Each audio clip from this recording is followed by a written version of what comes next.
레키로나가 코로나19 환자가 중증으로 발전하는 비율을 현저히 낮추고 빠른 회복을 가져온다는 결과를 내놓았습니다. 안녕하세요. 스마트 약국의 피치 약사입니다. 지금부터는 레키로나의 임상 결과를 살펴보겠습니다.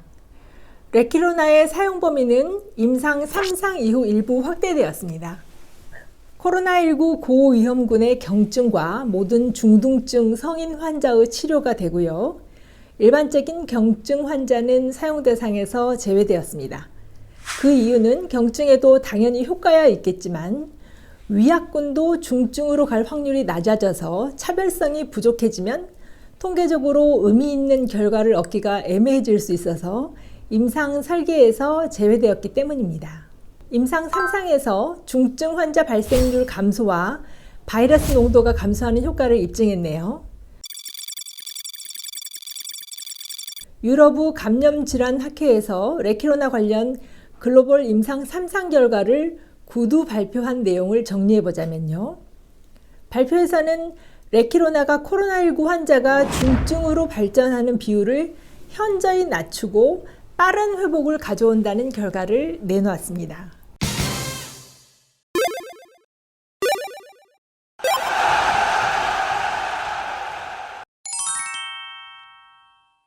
레키로나의 임상 3상은 올해 1월부터 한국, 미국, 스페인, 루마니아 등 세계 13개 국가에서 1,315명 환자를 대상으로 글로벌 규모로 진행되었고요. 1차 평가 지표로 고위험군 환자의 중증 악화율을 설정해 평가하였으며 2차 평가 지표는 3개인데요. 전체 환자의 중증 악화율, 고위험군의 임상 증상 개선 기간, 또 전체 환자의 임상 증상 개선 기간으로 설정해서 평가했네요. 환자가 악화됐을 때 빨리 치료를 받는 것도 중요하지만 기저질환이나 위험도가 있는 환자가 얼마나 빨리 개선되는지를 체크하는 것이 중요합니다. 따라서 고위험군, 전체 환자군을 나누어서 얼마나 빨리 증상이 개선되는지를 알아본 거죠. 1차 평가 지표의 대상인 고위험군은 나이가 50세를 초과하거나 체질량 지수 즉 BMI 30을 초과하거나 심혈관계 질환, 폐질환, 당뇨, 만성심질환, 간질환 혹은 면역이 억제된 상태 등 넓은 범위의 환자군입니다. 고위험군 환자가 전체 임상 참여 환자의 67%니까 3분의 2를 초과했지요. 레키로나주 체중 1kg당 40mg을 투여한 결과를 살펴보면요. 가장 중요한 1차 평가 지표에서 고위험군 환자의 경우 악화율이 얼마나 차이 나는가 비교를 해보면 투약군이 가짜약, 즉 위약군 환자 대비 중증으로 악화되는 비율이 72%가 줄었고요. 전체 환자군에서는 레키로나 투약군에서 가짜약, 즉 위약군을 투여한 환자군 대비 중증으로 악화되는 비율이 70% 감소했습니다. 발열과 두통 등의 증상이 얼마나 빨리 개선되었는가를 보는 것도 중요하죠. 개선되기까지 걸린 시간도 단축이 되었는데요. 고위험군에서 위약군 대비 4.7일 이상 단축되었네요.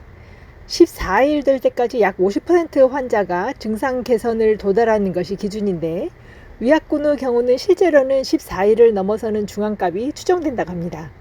전체 환자군에서 약물에 의한 효과로 인해 위약군 대비 단축되는 시간은 4.9일로 고위험군과 큰 차이가 나타나지 않았습니다. 안전성은 가장 중요한 이슈인데요.